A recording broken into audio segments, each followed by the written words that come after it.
wiping up our butts with a Chuck Tingle quote. All right, we now bring you to a reading in progress of a Chuck Tingle quote from Amanda. Okay, well, I'm looking one up at the moment. Okay, while so. you do that, me and Victor are going to talk about this doorknob game that you tried to foist upon me. Okay, so you can't just willy-nilly walk around the world farting whenever you want to. I argue in opposition to that. So that's why they invented doorknobs. Right. So if you fart, I can call doorknobs, and then I can keep punching you, giving you Charlie horses in your arm until you touch an actual doorknob. Unless you say safety before I get to say doorknobs. So my question to you is, what if the guy you're punching is practiced at punching people back? See, this is contingent on you being the biggest dude like you being the big brother. Yeah. If you're the big brother, you can play this game all day long. Yeah. Or if you're an abusive uncle, I guess. I don't know. Doorknobs. It's like, it's like my stepson farted again. Punch, punch, punch. Yeah, it's probably only between like teenage friends and siblings. Yeah, and we're both in our 30s, so I'm well past the part where I let people just punch me repeatedly for farting. But you should know that the game exists. I'm aware the game exists now, and I thank you for that warning.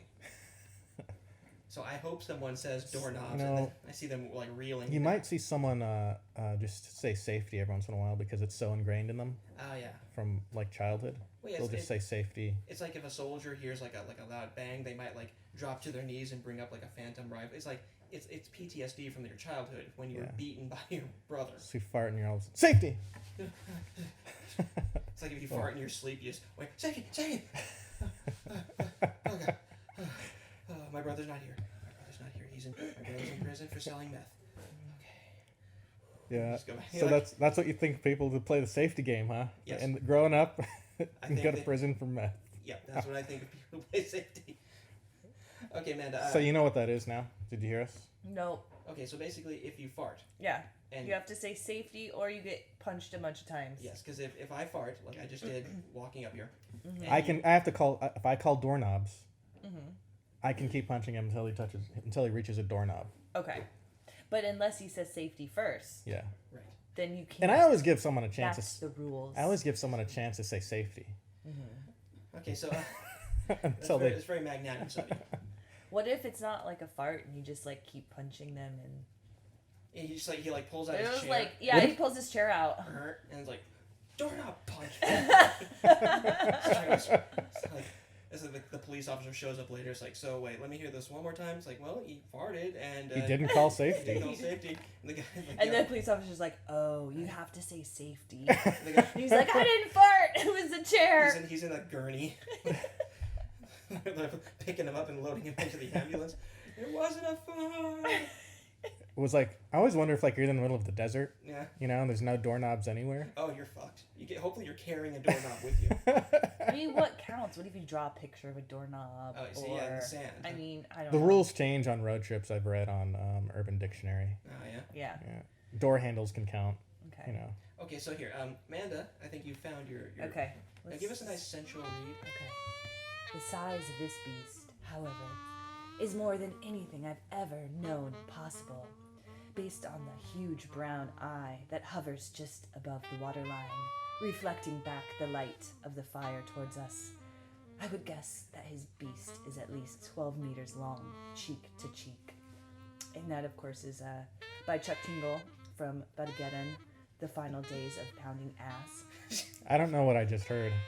They could have been talking about anything it's right there. It's a huge beast with a giant butthole. Yeah, didn't you get the brown eye part? The brown eye. I thought it was maybe like a Cyclops dinosaur type thing. We were just watching Jurassic Park trailers. He talks a lot about dinosaurs. There's a lot of like interspecial relationships. I mean, like any good furry, he's gonna. Yeah. What are some of the top 10 interspecial relationships? Human and unicorns. Human and unicorn. Yeah. Okay. I mean, in terms of the world, there's always like goats male and unicorn sheeps. on a female human.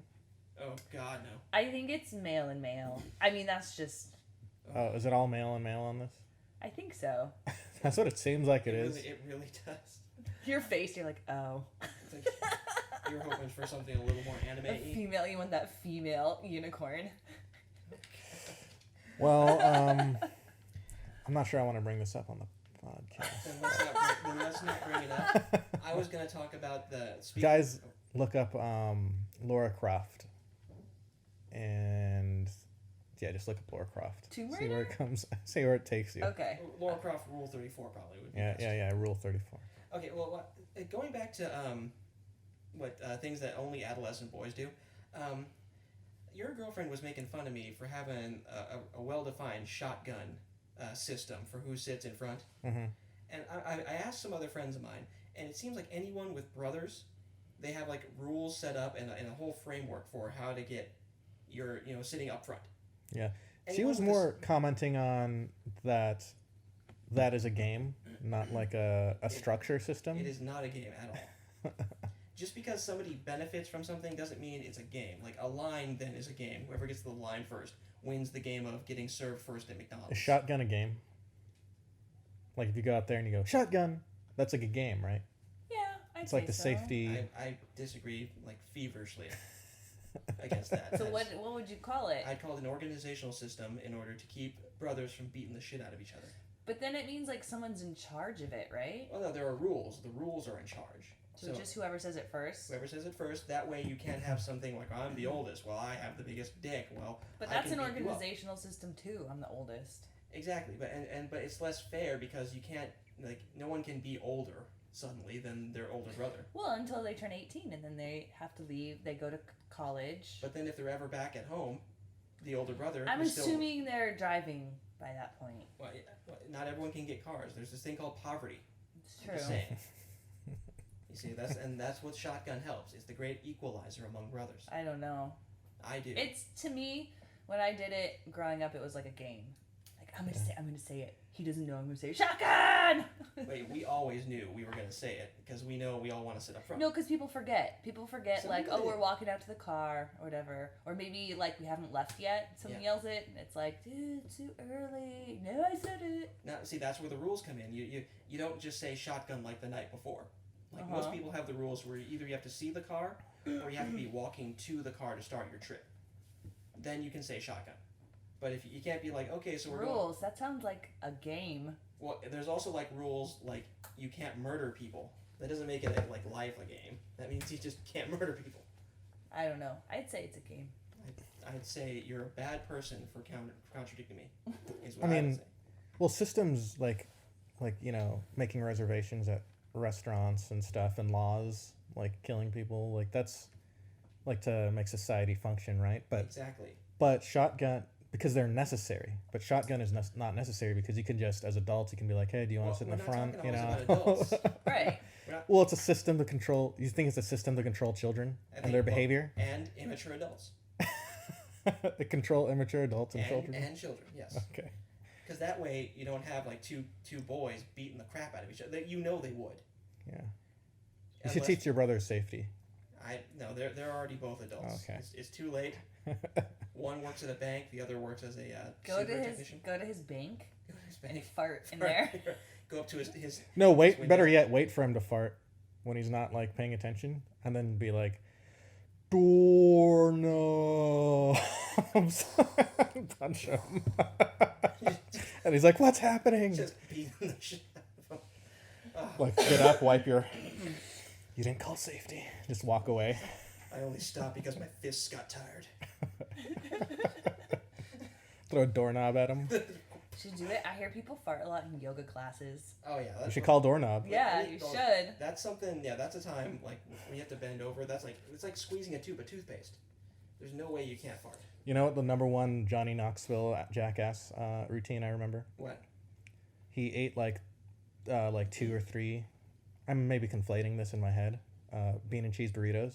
Oh my god. And then he took a yoga class. Oh no. Yeah. What I used to like to do. This is a bit of a story since we don't have many stories. I would have definitely doorknobbed that asshole.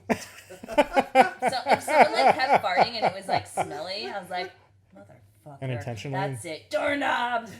Yeah. She just gets a sock with a doorknob in it and Yeah. hits you.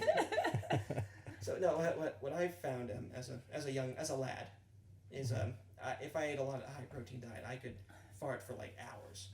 Like to the point where when I lived with my parents when I was in high school, I was down the hall from the living room, and at a certain point they'd say, "Close your door," because it would waft down to the living room. Is that like protein powder? Chili. Chili. Okay.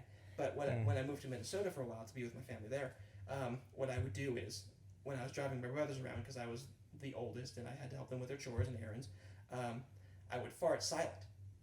And then I would say, "Hey, what's that smell?" And people's immediate instinct, if you don't go ew, is to get a big deep whiff. And it worked every time. Like once a week, I would get. You're awful. Oh yeah, no. You need more digestive enzymes. Well, now I'm better now. Obviously. Okay. But at the time, I was like eating just meat, chili, like Dairy Queen double burgers. You were really ripped at the time, weren't you? Oh, let me tell you, I was. Yeah. Oh. Yeah, I remember. Peak physical performance at that time.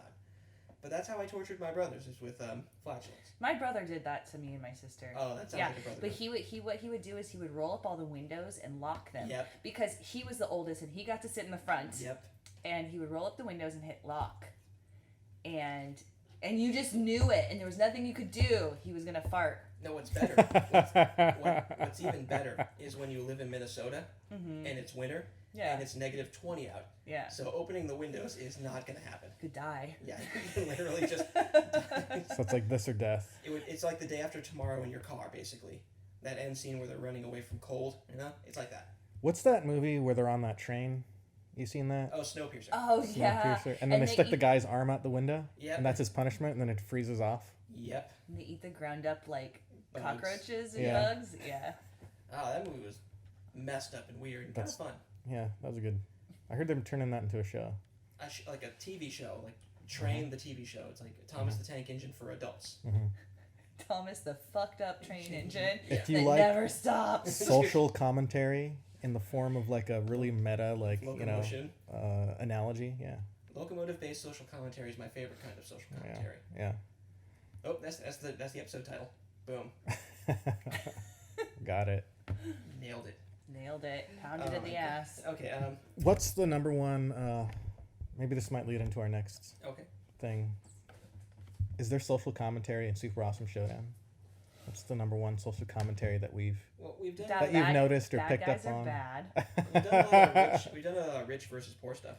I know, yeah. That's most recently I think there has, and that big business can get away with some really messed up stuff, like experimenting on people and holding people prisoner and making people do things they don't want to do.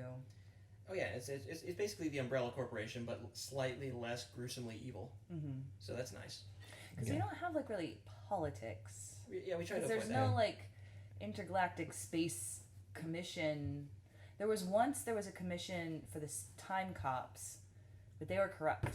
So yeah, and that was really more like a bureaucracy. Like that was a bureaucracy. Yeah, they told the time cops what to do. Yeah, so it's more like a command structure. That's it. We had like a gay wedding. That's true, but it's like really interspecial too, and it's like outer space. I feel like they wouldn't use those terms. You know, it's just marriage to them. Yeah, I know. Like one of them was like blue. What was she? She was Neptunia. Neptunia. I forgot the name of the. Oh, remember in your garage we did that like pinup photo shoot when she was done with her green. Yeah, screen? that came in handy. I used one of those for the poster. Yeah. Yeah. It looks weird because like when I'm scrolling through my pictures for a friend or something, I'll go past a whole bunch of like this blue chick like in pinup poses. Like I know that's from a show thing. I'm not weird, I swear. See, that's why Star Trek as a kid was immediately eye candy for eye candy, but you know what I mean. No, like Major Kira from DS9, like they poured her into like her onesie like Bajoran uniform. No characters like that on Babylon 5 that I can recall. Nope. They all wear robes. There's a lot of robes. Most of them are dignitaries, so it's a lot of robes. Lame. That's so lame. No sexiness at all. That's why it's cool to watch it as a kid. Like, but, you see blue people. But the thing is about like Babylon 5 is like you see the aftermath of sex though. So you never see like Riker and Deanna Troi like laying in bed together after doing it. But he's done it with other people when he goes to Ryza too. Oh, he does go to Ryza. Yeah, Ryza doesn't count. That's God's blind spot. Okay, my favorite Riker moment is, second is the chair situation. Him sitting in chairs, like all of those times that he's gotten into a chair funny. he sits in a chair in a way that gets dominance over the chair. Yeah. But like he's really like cool and calm and stuff when he talks. But when he gets abducted by aliens. Oh yeah, and then he's losing sleep. So it's like, what is it? It's the year 2400 or something in Star Trek. And there's Next still Generation. And there's still alien abductions. It's great. They're on a starship going faster than the speed of light. And they're still getting abducted. And Riker's still looking. Like, I lost time. I don't know. Like something happened to my arm. He's a Midwestern accent away from me. Like, I don't know. I saw a bright light. And it's like you're the commander on a starship, and you know like Klingons and Vulcans, and there's aliens on your ship right now. But you're well. Remember, Deanna Troi. there's still aliens that are still higher than all of us. I don't know. Remember, Deanna Troi did get let's say involuntary impregnated by an alien. She was totally raped by that light orb. Yeah, I was trying to go light, but I saw where it went. It went right up her. You know what? Went up her gooch and. So all those fan theories, I got to look this up because like, what do they claim that Borg is the most advanced species in the Star Trek universe? Oh, yeah. I claim that it's the ones that were abducting Riker. Yeah, they didn't even know. They could actually fight the Borg. Yeah. These guys that were abducting them, they're like, I don't know. That's just another mystery. At least as far as I don't know how it ended. I think they did confront these aliens. They did. Yeah, they found a way to wake him up after they did some hypnosis. Oh yeah. And they were in the holodeck, and it's the one of the few times the holodeck didn't try to kill everyone. And so it starts with a wooden table, and there's like three other people were getting abducted too. Yeah. So I remember that episode now. It's coming back to me. It's worth a watch. Yeah. Speaking of things that are worth ingesting, I'd like to do another podcast recommendation. I like to do one once a week. You want to hear the podcast that I just listened to today that I really like? I wanted to hear or we could what your holodeck fantasies were, but my holodeck fantasy would be to not get caught having my holodeck fantasy. Oh. Because you remember was it at the time Lieutenant Barclay? They busted in because he was getting holodeck addicted, and he had this just narcissistic dream of like Counselor Troy like being at his feet and Riker being a complete puss. He just programmed this thing where he was like the God King. Okay, I think I remember that one, yeah. And really, my thing is like, I hope it beams out whatever fluids you leave in the holodeck. Yeah. After you like, you turn it off because it all just goes away, right? Yeah. So if you've finished in a woman, or a hollow woman, I guess, and then it just slaps to the floor when she goes away, is it your job to now mop the holodeck, or do you just get some ensign? So they found out a way to turn like matter into energy and vice versa. So maybe that just the matter that you expel turns into energy. I exactly hope so. So you don't like walk in. It's actually powering the holodeck. Everyone's jizz. It's very green, very sustainable. Very green and sustainable. That's the only way, because that'd be the worst thing. Like the captain comes in next to like reenact like classic literature. Yeah. And he's like, okay, so Othello. I know. Picard's like holodeck fantasies are so like PG. He's like, I want to go reenact Shakespeare. I want to be a 20s. Yeah. He does the I want to be a 20s mobster. Yeah, he's a private dick. Like, where's Vicky the Nose? Mine would just it wouldn't have any like story. It would just be like I'd just be on a giant planet and it would just be like hordes of women. Mine would be anime. Yeah. Just hentai. Oh, hentai. Sorry. It would just be like just a marathon of just. Like, I guess there would be a story. I guess show up to work depleted every day. Once this over, I need to get back to the holodeck. Yes. The planet needs me. Yeah, the planet of Nico girls. Oh my god. Okay. And if your podcast can't top that, it really can't. I like this podcast. It's called The Amelia Project. So basically, it's a series of short stories where they get someone in who wants to disappear, and they want to do it in very specific ways. So, like the first one, this woman wants to disappear in a way that shames her husband, and she pays for it by not only giving him the keys to her mansion that she now has to leave, and saying just take everything, but also like arranges to fake die in a way that leaves him traumatized. They do the Loch Ness Monster. They do a woman who can travel through time. And they do someone who's trapped in a podcast. So they like hop between a bunch of different podcasts and say, do you want to live at this podcast? How about this one? And so it's starting to get a storyline going through where like MI5 is starting to like look into them. So I can really recommend it because it's like really short form fiction. It's obviously, hopefully it's fiction. But yeah, short form fiction. And the Amelia Project is charming and fun. And if you have a chance, and if you really like comedy podcasts, you can do worse than that. Cool. Okay, so for show talk, we started talking about the themes in Super Awesome Showdown. Some of like the overall messages maybe you wanted to like put into the stories, and you have a big hand in creating these. Yeah. So I remember the last one I sat in on like a year ago. We went into like cosmic like level horror stuff. Like we wanted to do some like Cthulhuian style stuff. So would that be more of a theme, or would that just be an element of what you wanted to have in there? That's definitely a theme, in my opinion. So you're talking about like the next season that we're going to be doing was the Cthulhuian stuff? Yeah, so I mean, so that's the overall theme, not just like, oh, Cthulhu shows up for an episode or for a show. Yeah. Okay, so maybe we shouldn't spoil that too much. But, Yeah. How about this season's theme? The season that we're finishing up, that we've pretty much completed now, the theme was, it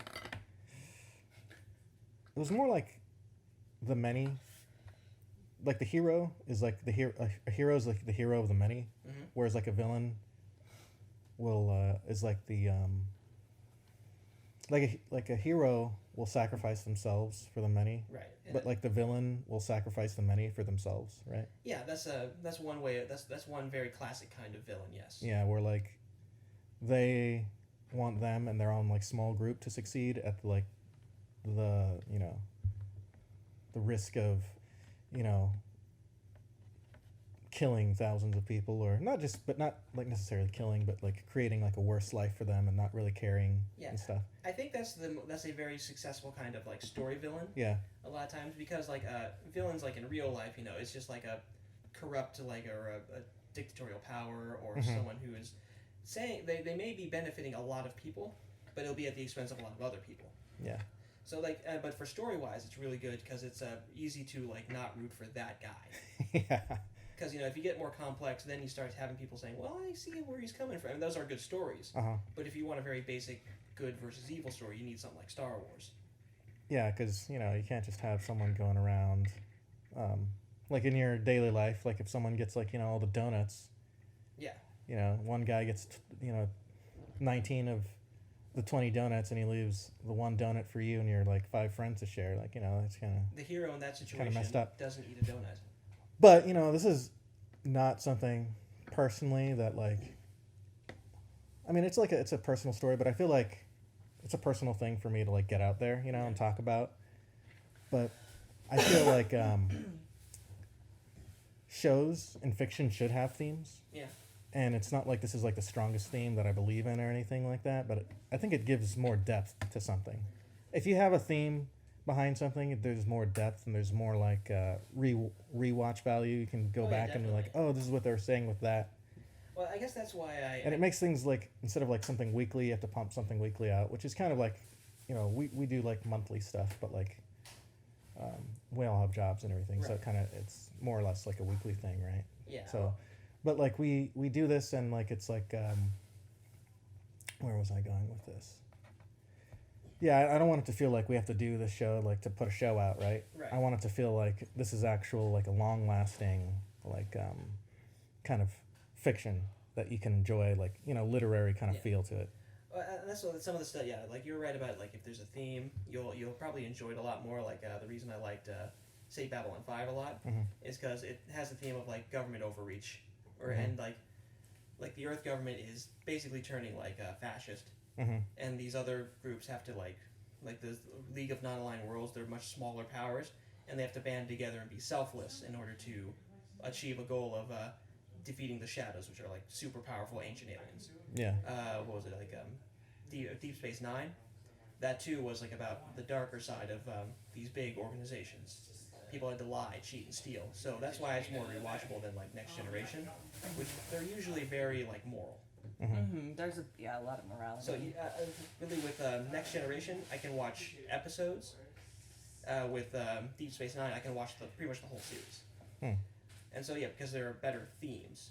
And so the themes in Next Gen are more like in this episode there's a theme. So same with like Ghost in the Shell. The theme is always like government behaving or people in position of authority behaving poorly.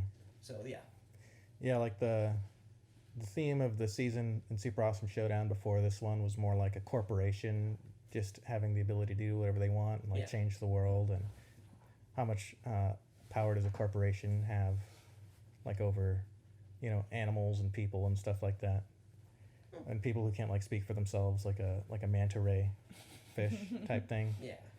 And then this next season was more like who's really in control, like kind of like a wake you up and kind of see what's going on. And I think We do have like like the main villain was like the Illuminati basically Yeah. in this past season. And I think that does lead well into the next season if we're doing a Cthulhu thing, because like who is really in control, like the Eldritch style horror of like ancient gods actually like being the powerful one. Yeah. That fits in well. Yeah. It's a secret though. I'm not going to give anything away about Don't give next anything away, season. yeah, but I don't know anything actually either because I haven't sat in on any of those writing sessions. But yeah, that's kind of that's what it is. That's actually Derek's theme. So he came up with the theme for this next season. So if I it didn't. sucks, it's all on him. Yeah. There we go. I think it's actually going to be a little bit more interesting than this last one because maybe it's something that I feel like this theme is a little bit harder to follow. Maybe when all the shows come out on YouTube and we kind of see this as like one kind of crystallized kind of season, we'll kind of maybe see like, oh, cool.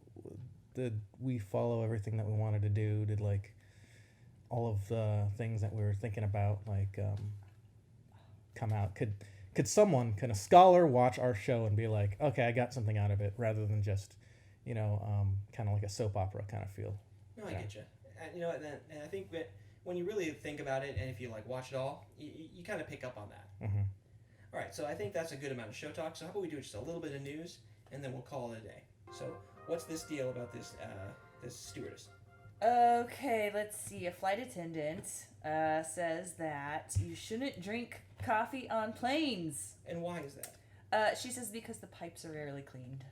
Oh, I thought there was gonna be like something about like maintaining the right amount of sleep, because usually they're pretty good about that. Like they'll like turn off the lights. She's not our babysitter. No, Like, they actually do that. coffee. They actually do that. They'll like turn off the lights in like a day flight to encourage you to sleep because you're changing time Yeah, zones. but they're not going to be like, Well, excuse me, sir, don't. Well, Like, I know that's they don't. like, do hey, that. everybody, you need to sleep. Oh, exactly, they don't do that. They just turn off the lights. and if She you... recommends Coke out of a can or Diet Coke. Oh yeah, so it's a cleanliness thing. It is a cleanliness thing. But they know what they're doing for sleep because they travel time zones a lot. No, I get it. I don't think they would tell people. Well, they I know don't. that's like a weird bossy thing to tell Well, someone. they don't. That's why they just turn off the lights, and then if you sleep, you sleep. If you don't, This is also just one person's opinion. If you want to drink the coffee, exactly. drink the coffee. I think you're missing the overall point of what I'm trying to say.